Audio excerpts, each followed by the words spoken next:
So restriction endonuclease are generally used in genetic engineering. These restriction endonuclease are again divided into three classes: type 1, type 2, type 3, based on again cleavage nature. Type 1, type 2 and type 3 restriction endonucleases. Among all these, type 2 restriction endonucleases are used in genetic engineering.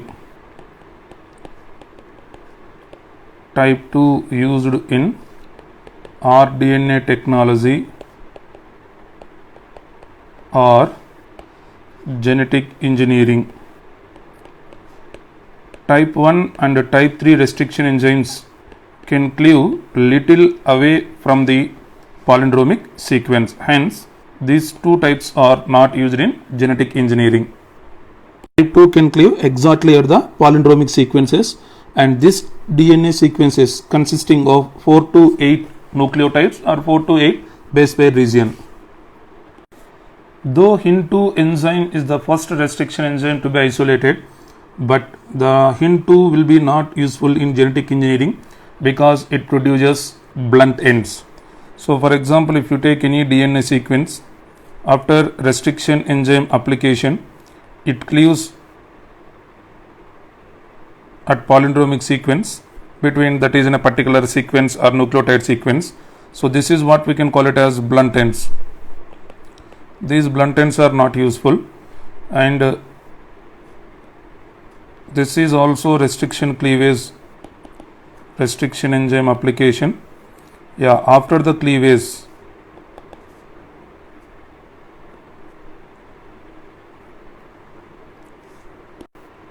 if this kinds of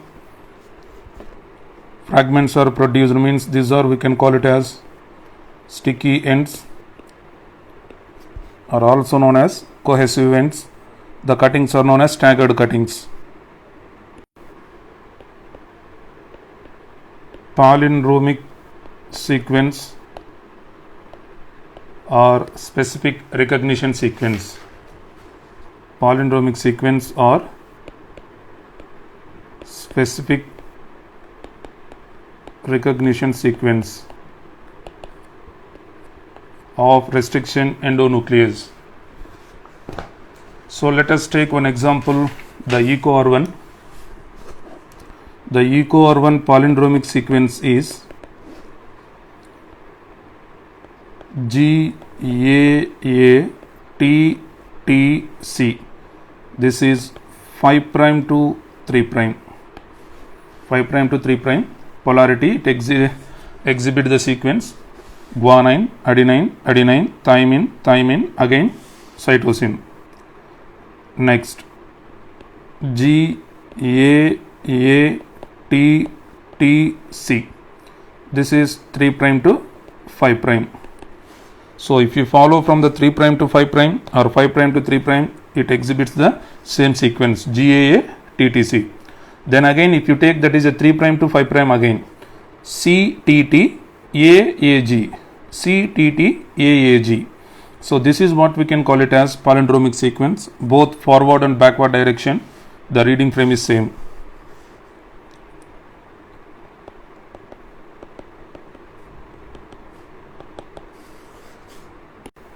Yeah, the EcoR1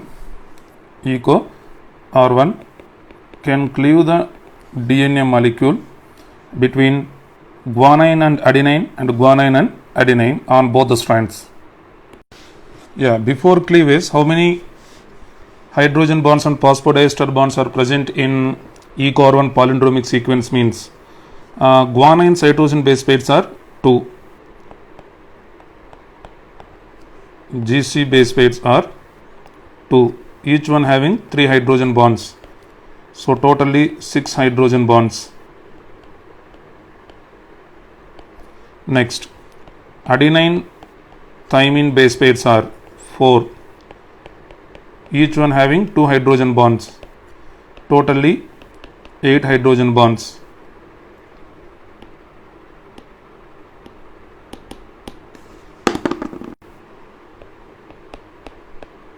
Hydrogen bonds. Next, phosphodiester bonds.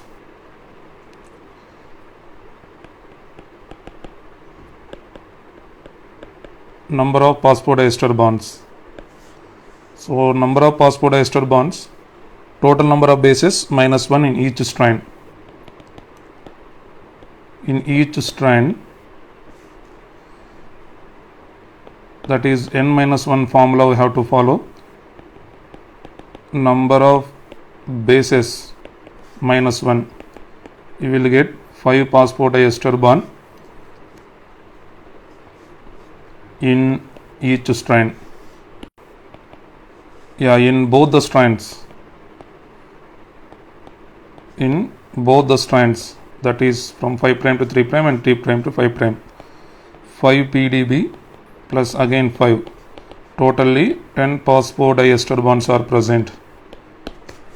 This is before cleavage. After cleavage, number of hydrogen bonds are 6 and number of phosphodiester bonds remains are, here one phosphodiester bond and here one phosphodiester bond will be cleaved. So that means totally 8 phosphodiester bonds are present still. So in this way the sticky ends are produced. And one more thing, restriction endonuclease cleavage will be takes place at one particular sequence, and it is different from enzyme to enzyme. And during genetic engineering or RNA technology procedures, we always used to cleave the restriction sequences or palindromic sequences by using same enzyme. That means for the plasmid cleavage as well as for the source DNA cleavage, both the cases we have to use same restriction enzyme. So if we use two different enzymes, because of that restriction sequence is different, hence the ligation process will be difficult. Henceforth we have to use same restriction enzyme to cleave both plasmid DNA or vector DNA and also source DNA.